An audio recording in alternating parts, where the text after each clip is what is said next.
खाटू श्याम जी की असली सच्चाई आखिर क्यों? राजस्थान के सीकर जिले में मौजूद एक गांव खाटू के खाटू नरेश खाटू श्याम जी को पूरी दुनिया में शीश के दानी के नाम से पहचाना जाता है। महाभारत में कौरवों और पांडवों को कुछ ही पलों में खत्म करने की ताकत रखने वाले खाटू श्याम आखिर कौन थे और किस तरह खाटू श्याम जी ने महाभारत में विजय प्राप्त करके आए हुए पांडवों के घमंड को चुटकियों में मिट्टी में मिला दिया था। आज दोस्तों हम खाटू श्याम जी की पूरी कहानी जानेंगे, बस वीडियो में हमारे साथ अंत तक बने रहिए। कौरव वंश के राजा दुर्योधन ने पांडवों को सताने और उन्हें मारने के लिए लाक्षागृह का निर्माण किया, लेकिन खुशकिस्मती से वे सभी उसमें से बच निकले और वनवास में रहने लगे।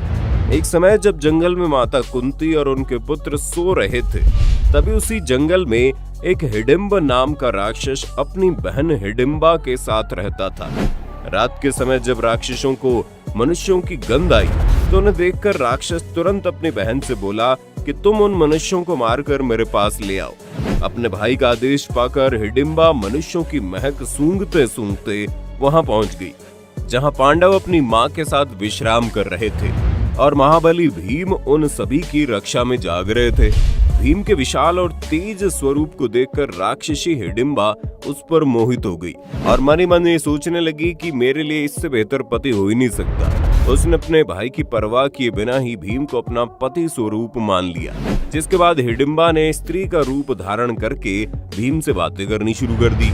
वहीं दूसरी तरफ राक्षस हिडिंब भूख से पागल हो रहा था और काफी देर तक अपनी बहन के न लौटने पर हिडिंबसुर वहां पहुंच गया। अपनी बहन को स्त्री के सुंदर रूप में भीम से बातें करता देख हिडिंबसुर बहुत ही ज्यादा गुस्से में आ गया और उसने अपनी बहन से कहा, मैंने तुम्हें खाने के लिए भेजा था, तुम इनसे बातें कर रही हो, अब मैं इन्हें खुद अपने हाथों से मारूंगा। जिसके बाद काफी लड़ाई झगड़ा और बातचीत के बाद माता कुंती और युधिष्ठिर के कहे अनुसार भीम का राक्षसी हिडिंबा के साथ विवाह करा दिया गया। जब हिडिंबा गर्भवती हुई तो उन्होंने एक महाबलवान पुत्र को जन्म दिया, जो जन्म के साथ ही तेजी से बड़ा होने लगा। पुत्र के सिर पर बाल न होने की वजह से उसे घटोत्कच नाम दिया गया। जिसके बाद हिडिंबा ने कहा, मेरा भीम के साथ रहने का समय समाप्त हो गया है और आवश्यकता होने पर दोबारा मिलने का कहकर वो अपनी जगह पर वापस चली गई और साथ ही घटोत्कच भी सभी को प्रणाम करके और आज्ञा लेकर उत्तर दिशा की ओर चला गया। बाद में श्री कृष्ण के कहने पर मणिपुर में घटोत्कच ने कामकंठिका से विवाह कर लिया और कुछ समय बीतने के बाद उन्होंने एक महान पराक्रमी पुत्र को जन्म दिया, जिसके शेर की तरह सुंदर बालों को देखकर उसका नाम बर्बरीक रखा गया। बल की प्राप्ति के लिए बर्बरीक ने देवी देवताओं की निरंतर आराधना की और फिर उसने एक ऐसा वरदान प्राप्त किया कि तीनों लोकों में उसके जैसा बल किसी के पास भी न हो। वरदान पाने के बाद देवियों ने बर्बरीक को कुछ समय वहीं पर निवास करने के लिए कहा और बताया, एक विजय नामक ब्राह्मण आएंगे, उनके साथ तुम्हारा और अधिक कल्याण होगा। देवियों की आज्ञा के अनुसार बर्बरीक वहीं रहने लगा। मगध दृष्टि विजय नामक ब्राह्मण आए और उन्होंने 7 शिवलिंगों की पूजा की, साथ ही विद्या की सफलता के लिए देवियों की भी पूजा की। देवियों ने ब्राह्मण को सपने में आकर कहा कि सिद्ध माता के सामने आंगन में साधना करो, बर्बरीक तुम्हारी सहायता करेगा। ब्राह्मण का आदेश पाकर बर्बरीक ने साधना में विघ्न डालने वाले सभी राक्षसों को यमलोक भेज दिया। असुरों को मारने पर नागों के राजा नागराज वासुकी वहां आए और उन्होंने बर्बरीक को मनचाहा वरदान मांगने के लिए कहा। तब बर्बरीक ने ब्राह्मण द्वारा की जाने वाली तपस्या को बिना किसी विघ्न के पूरा होने का वरदान मांगा, जिसके बाद ब्राह्मण द्वारा की गई तपस्या सफल हो गई और फिर जब ब्राह्मण की तपस्या सफल हो गई तो उसने बर्बरीक को युद्ध में विजयी होने का वरदान दिया। यानी कि बर्बरीक के पास अब ये वरदान था कि वो किसी भी युद्ध में हार नहीं सकते थे। इसके कुछ समय बाद कुरुक्षेत्र के मैदान में कौरवों और पांडवों के बीच युद्ध की तैयारियां होने लगी। इस अवसर पर बर्बरीक भी अपनी तेज नीले घोड़े पर सवार होकर आ रहे थे, लेकिन भगवान श्री कृष्ण की लीला तो हम सभी जानते हैं कि कैसे ये आने वाले तूफान को भी टाल देते हैं और उन्होंने भी बर्बरीक की शक्तियों का पूरा अंदाजा लगा लिया था। इसलिए उन्होंने बर्बरीक की परीक्षा लेने के लिए ब्राह्मण का वेश धारण कर लिया और उसके पास पहुंच गए। भगवान ने बर्बरीक के मन की बात जानने के लिए उससे पूछा कि तुम किस ओर से युद्ध लड़ने आए हो। तब बर्बरीक ने उत्तर दिया कि वो कमजोर पक्ष जो होगा ना, मैं उसी की तरफ से युद्ध लड़कर उसे विजय प्राप्त करवा दूंगा। और यहीं पर नटवर लाल ने अपनी लीला दिखानी शुरू कर दी। जिसके बाद भगवान श्री कृष्ण ने बर्बरीक से पूछा, तुम कैसे 3 बाणों में पूरी सेना को नष्ट कर सकते हो? तब बर्बरीक ने कहा, सामने वाले पीपल के पेड़ पर मौजूद सभी सूखे पत्तों पर एक तीर से ही निशान हो जाएगा और दूसरे वाला तीर उन्हें भेद देगा। जब बर्बरीक ने पीपल के पेड़ पर मौजूद सूखे पत्तों पर अपना पहला वार किया तो उनमें से एक पत्ता आकर श्री कृष्ण के पैरों के पास जा गिरा, जिससे भगवान कृष्ण ने अपने पैरों के नीचे छुपा लिया। और जब बर्बरीक ने अपना दूसरा तीर मारा तो देखते देखते पीपल के पेड़ पर मौजूद सभी पत्ते जमीन पर टूटकर गिर गए और फिर तीर आकर श्री कृष्ण के पैरों के पास जा गिरा। क्योंकि बर्बरीक के धनुष से तीर निकला अभी अपने निशाने पर ढंग से पहुंचा नहीं था, उसने अभी भी श्री कृष्ण के पैरों के नीचे छुपे हुए पत्ते को नहीं भेदा था, इसलिए तीर अपने आप ही श्री कृष्ण के पैरों के पास जा गिरा, जिससे बर्बरीक को पता चल गया कि श्री कृष्ण ने अपने पैरों के नीचे पत्ता छुपा रखा है। ये सारी चीजें देखकर भगवान श्री कृष्ण पूरी तरह से आश्चर्य में आ गए और उन्हें यकीन हो गया बर्बरीक वाकई में बहुत ही ज्यादा शक्तिशाली है, जो अगर चाहे तो कौरवों और पांडवों दोनों की सेना को नष्ट कर सकता है। क्योंकि इसने किसी एक पक्ष से लड़ने का निर्णय नहीं लिया, बल्कि बर्बरीक ने तो कमजोर पक्ष से लड़ने का निर्णय लिया था।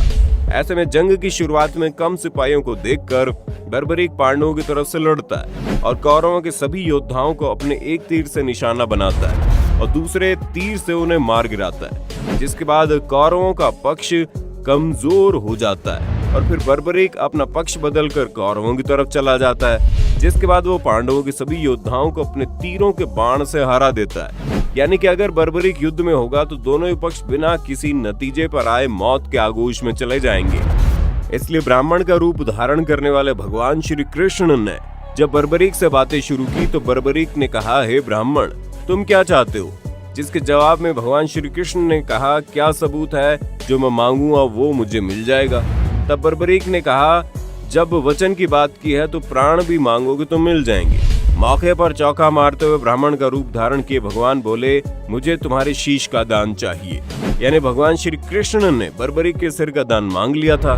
ये सुनकर बर्बरीक के पैरों तले जमीन खिसक गई और उन्होंने बोला, मैं अपना वचन जरूर पूरा करूंगा, पर सत्य कहो आप कौन हो?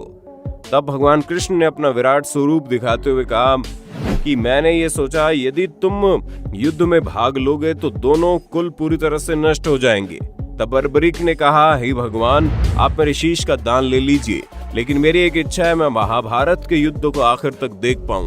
तब भगवान ने कहा, तुम्हारी इच्छा जरूर पूरी होगी। तब बर्बरीक ने अपना शीश धड़ से काट कर दे दिया, जिसके बाद भगवान ने बर्बरीक के शीश को अमृत झाड़ियों के सहारे पहाड़ के ऊंचे शिखर पर लगे एक पीपल के पेड़ पर स्थापित किया।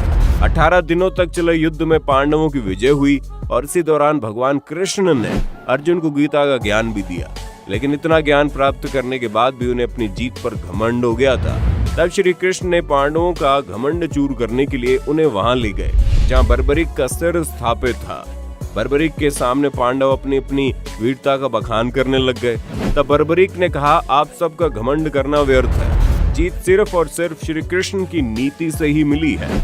क्योंकि बर्बरीक को पता था कि अगर वो युद्ध के मैदान पर खड़ा हो जाता तो कोई भी जीत ना पाता। यहाँ तक कि बर्बरीक ने जब पूरा युद्ध देखा तो उसे सिर्फ श्री कृष्ण का सुदर्शन चक्र ही चलता हुआ दिखाई दिया। इसके बाद बर्बरीक चुप हो गए और आकाश से फूलों की बारिश होने लगी। तब भगवान कृष्ण ने खुश होकर बर्बरीक को वरदान दिया था कि कलयुग में तुम मेरे श्याम नाम से पूजे जाओगे और तुम्हारे स्मरण मात्र से ही सभी मनोकामनाएं पूर्ण हो जाएंगी। और आज उसी वीर योद्धा को हम खाटू श्याम जी के नाम से जानते हैं, जिन्हें भगवान का दर्जा दिया जाता है और लोग इनके दर्शन के लिए दूर दूर से राजस्थान जाते हैं। कहा जाता है खाटू श्याम के दर पर जाकर जो कुछ भी मांगा जाए वो मिल जाता है, इसलिए इन्हें लेकर लोगों की आस्था और विश्वास देखने लायक है। अब आपका खाटू श्याम जी के बारे में क्या कहना है और आप इन पर कितना विश्वास करते हैं, कमेंट में बताइए। इसी तरह की वीडियो को देखते रहने के लिए चैनल को सब्सक्राइब करना बिल्कुल ना भूलें। धन्यवाद। दोस्तों, आपको स्क्रीन पर 2 और वीडियोस दिखाई दे रही हैं, जिसे देखने के लिए स्क्रीन पर क्लिक करें।